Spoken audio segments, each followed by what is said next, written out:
Assalamualaikum warahmatullahi wabarakatuh. Perkenalkan, nama saya Muhammad Syahidin Ikhwan dengan NIM 210304002 dari Universitas Muhammadiyah Gresik.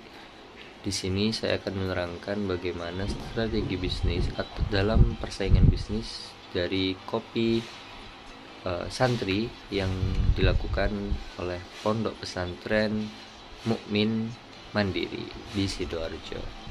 Check it out. Lalu meningkat.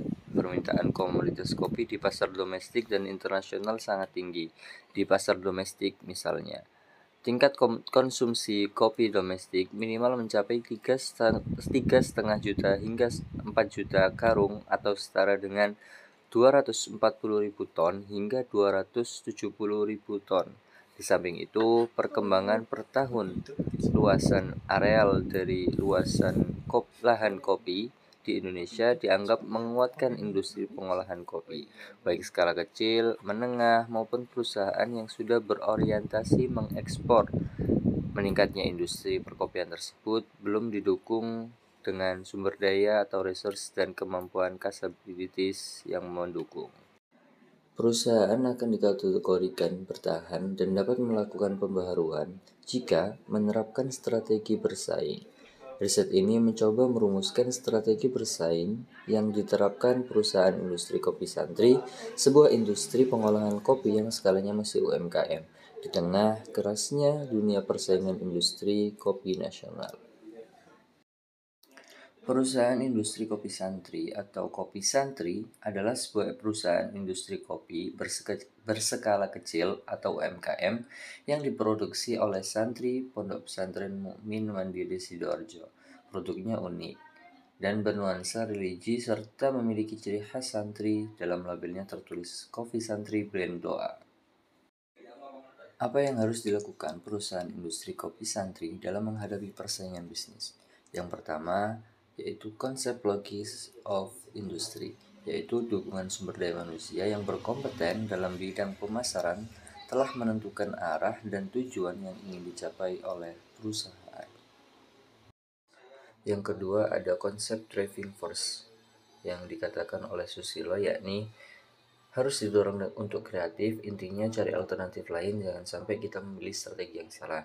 Konsep harus dibikin ya, kan ada internetnya sekarang. Zamannya internet kan juga bisa untuk memanfaatkan betul internet untuk mendukung ide dan strategi yang sudah ditentukan, katanya. Dorongan atau gerakan yang menciptakan insentif atau tekanan untuk berubah. Dorongan yang paling dominan yaitu disebut driving force.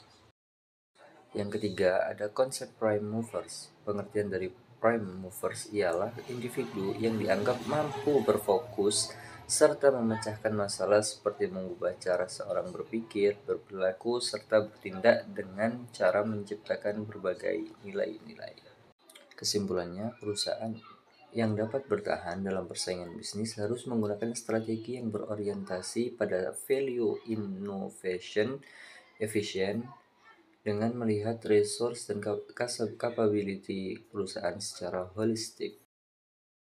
Ketika perusahaan kopi raksasa menggunakan strategi Red Ocean dalam ekspansi kompetisi pasar, maka perusahaan industri kopi kecil dan menengah seperti UMKM dan atau contohnya kopi santri dalam penelitian ini mengambil alternatif strategi Blue Ocean strategi, yakni menjadikan pilihan strategi sebuah pilihan strategi yang melakukan focus differentiation, merumuskan penggunaan strategi Blue Ocean dengan menggunakan konsep baru yaitu outlet treatment, coffee shop, serta pembuatan produk blurur, aromaterapi, dan kopi doa menjadi hal penting untuk bertahan dan berekspansi di kancah Red Ocean.